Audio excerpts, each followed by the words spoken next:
What is up, guys? Welcome to Q&A slash amendment on my week 2 preview video.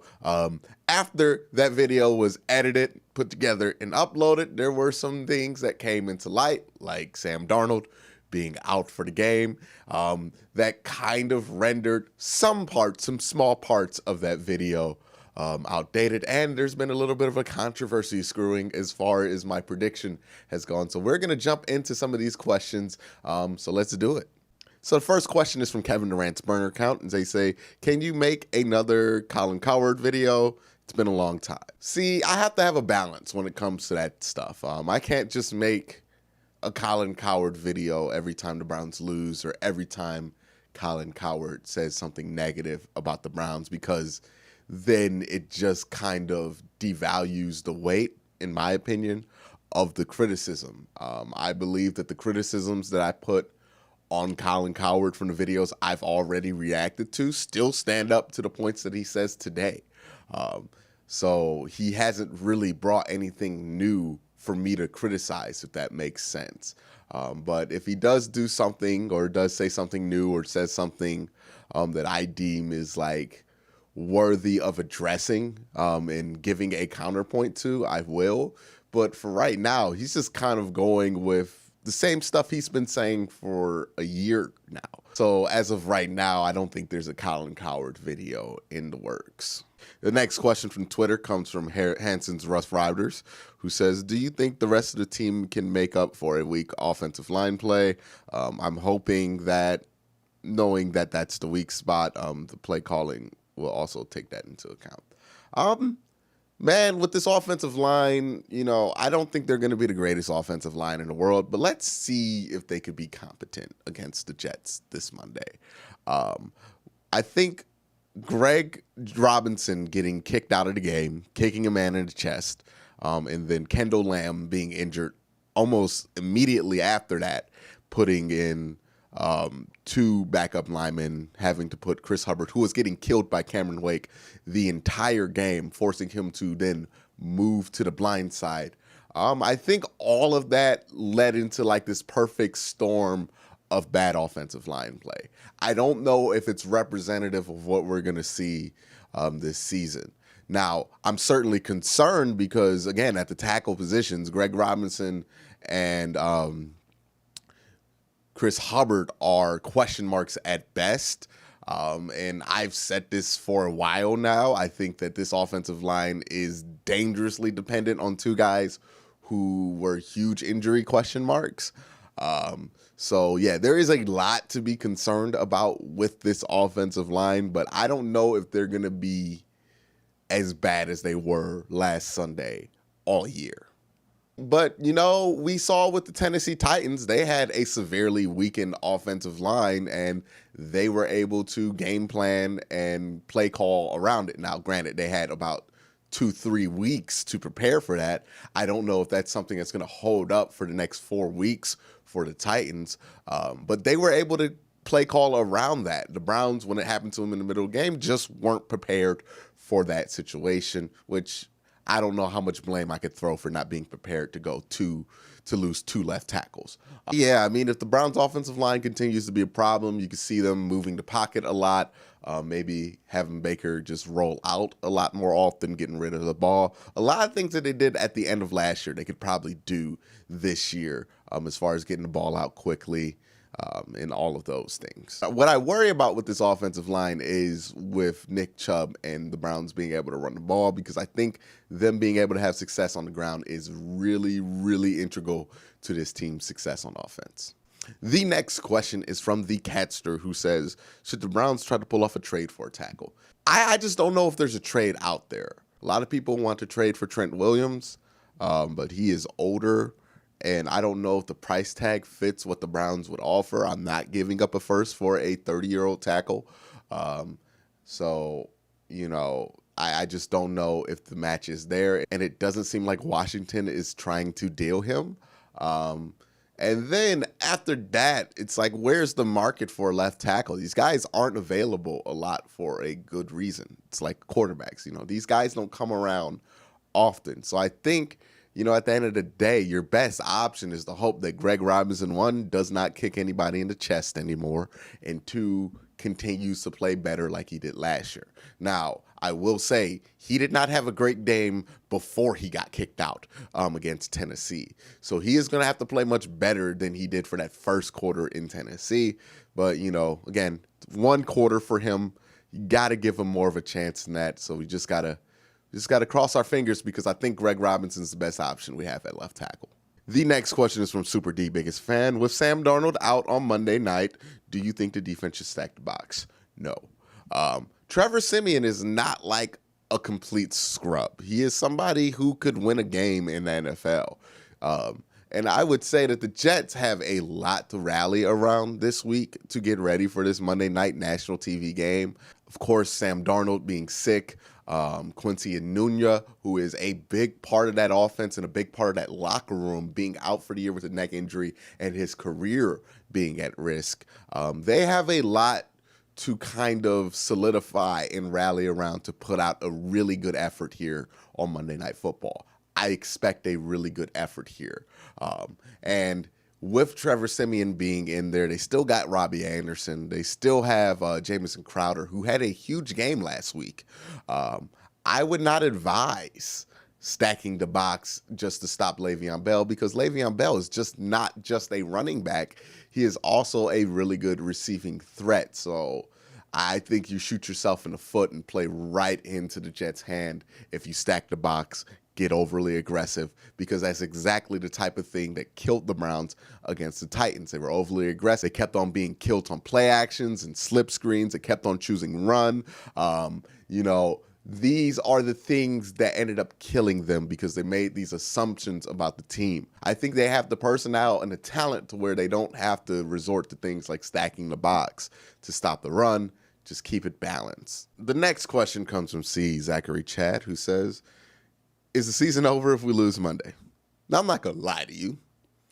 I'm not going to sit here and act like things are going to be okay if the Browns lose on Monday Night Football. It will be embarrassing if the Browns lose on Monday Night Football. And honestly, I'm kind of nervous going into this game, because this is a game where the Browns really have nothing to gain but everything to lose, because if they don't win, then if you thought this week was bad, it's going to be even worse if you do this on national TV against a injured Jets team.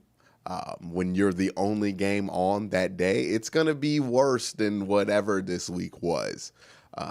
So the Browns really, I think they do have to win just for like their fans' sake, especially going into a Sunday night game the next week, and especially for my sanity, because if they lose this week, the season is not over. Let me be clear on that. There's still a whole season to be played, but man, it's going to be a rough few months, you know what I mean, until they turn things around. It's going to be a rough week if the Browns lose. So I think we're all kind of rooting against that, but let's not get carried away with that. We want the Browns to win on Monday. That's it. I see a lot of people in the comment section or on Twitter talking about we should beat them by 14 or 20. No. Let's chill out. Let's just win the freaking game. I expect the Jets to play hard. I think the Jets are going to come out and try to win this game, and I'm not going to be surprised if the Jets play a close game. But yeah, to answer your question, the season's not over if we lose Monday, but man, it gets really bleak, and it's going to get really, really hard for a lot of Browns fans out there. The next question comes from D. Wright, who says, do you think fans are overreacting to a week 1 loss? All right, so on one hand, I understand the disappointment, right? Because we spent this whole offseason, even away from like the national media stuff, us as Browns fans, we spent this whole offseason, myself included, telling ourselves how this year is going to be different from all of the other years. We're not the same old Browns and that. And let's face it, week 1, they pulled out a performance that was very reminiscent to some of the worst Browns teams on opening day. And I could see how it's very easy to get deflated and be very emotional and very, very angry with that performance, seeing that you really bought in and spent a lot of equity and time over the summer getting invested in these Browns. Now, where I draw the line in is where people have given up on the season completely after one game. If you're the type of person to give up on the season completely after one game, then that's just not a winning mentality. You need to be able to withstand a loss, withstand a bad loss, you know. So do I think the fans overreacted? I think, you know, most fans didn't. Most fans were just emotional after the game. But, you know, at this point, they're back to being more sensible and reasonable and rational about the situation. But a lot of fans, but there are a handful of very vocal fans who kind of did overreact.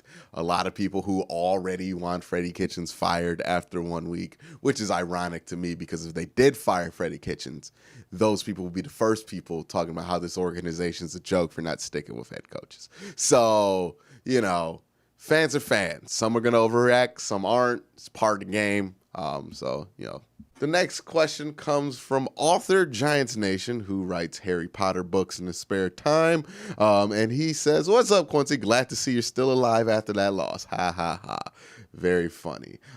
Just joking. Just happy to have football back. By the way, didn't the Giants lose to the Cowboys? But anyways, my question is, what are your thoughts and opinions on Roger Goodell? Me personally, I think he does make stupid decisions, but people never give him the credit for when he does good stuff, like bringing back celebrations. But what's your opinions and thoughts on him? I mean, sure, should he have some kind of like praise for bringing back celebrations? I guess. But he's the whole reason for the crackdown. So like you don't get to create the problem and then throw a bone out to try to solve a small part of the big problem you created, and then get to pat yourself on the back, in my opinion. You know, I think Roger Goodell, at the end of the day, he's a commissioner. You know, most commissioners aren't like. I think Adam Silver is the only one who has a positive opinion, and even that depends on what type of fan is talking. I like Adam Silver a lot, but, you know, there are people who have a different opinion about him. But when it comes to Roger Goodell, I mean, he's an easy target to hate. The players don't like him. The coaches don't like him. The fans don't like him. He's easy to hate, you know, because he's the dude who has to be the face of every bad decision the league makes. I think more blame should go at the owners who actually put these rules that Roger Goodell has to enforce that are stupid in place, and force their old ideologies on everybody who watches the game. But Roger Goodell gets paid millions of dollars by the owners to be the face of those mistakes. So, you know, on one hand, I can see where Roger Goodell gets way too much blame for things, and it should be shared among the owners. But, you know, Roger Goodell is the face of that, and he gets paid very well to be that. So the next question comes from the Vault Dweller, and he says, do you think OBJ's claim that Gregg Williams told Browns players to hurt him in the preseason last year is legit? Well, I mean, he said that somebody on that team who played under Gregg Williams told him that that was kind of the case. Now, as for everything, I think OBJ is maybe framing it in a way that maybe wasn't intended when it was told him. But I think there is truth to this. I mean, Gregg Williams is Gregg Williams. He has a past. He has a history of this. So, you know, it's something that he is very aware of and very sensitive about. And it's something that players should be aware of and should be sensitive to. Gregg Williams has a history, you know, whether you like it or not, of telling his players to try to hurt other players. Now, that would be a very weird demand to ask of a player in a preseason game. So if that is the case and he told his players in a preseason game to take Odell Beckham out, I think that's very unethical, and I think that's something that should get him fired and blacklisted from the NFL if he's out here doing that. But how legit do I think they are? I think they're legit enough to be taken serious. And I think this is a funny thing, by the way. I was watching ESPN this morning to see if they were going to talk about this. And as much weight as they're willing to put into Odell Beckham's $350,000 watch, right? They put so much weight. They talk about how this is going to affect the teammates. Like, they go real in depth about how this watch is going to affect somebody. But when they brought up his claim from a player that played under Gregg Williams, that Gregg Williams is out here intentionally trying to hurt people in the preseason. Then all of a sudden they bring in Jonathan Vilma, who played for the Saints, who is a Gregg Williams advocate in every sense of the word. This is a guy who looks at Gregg Williams as a father figure, he has said in the past, to defend Gregg Williams and to downplay the seriousness of what Odell Beckham did there. See, the watch is a big deal that affects the team, but the actual thing that could affect the team, which is Odell Beckham's health and a coach's mentality towards other players' health in a game that is trying to rule out that kind of activity, that's not important.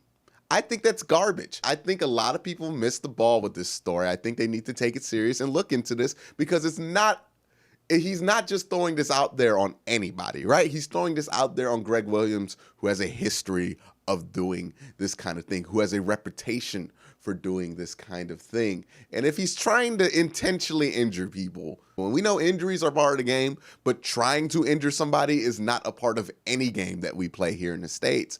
So if that is the case, then somebody needs to evaluate that, because what he said is a serious, accusation on Gregg Williams and needs to be taken more serious than it does.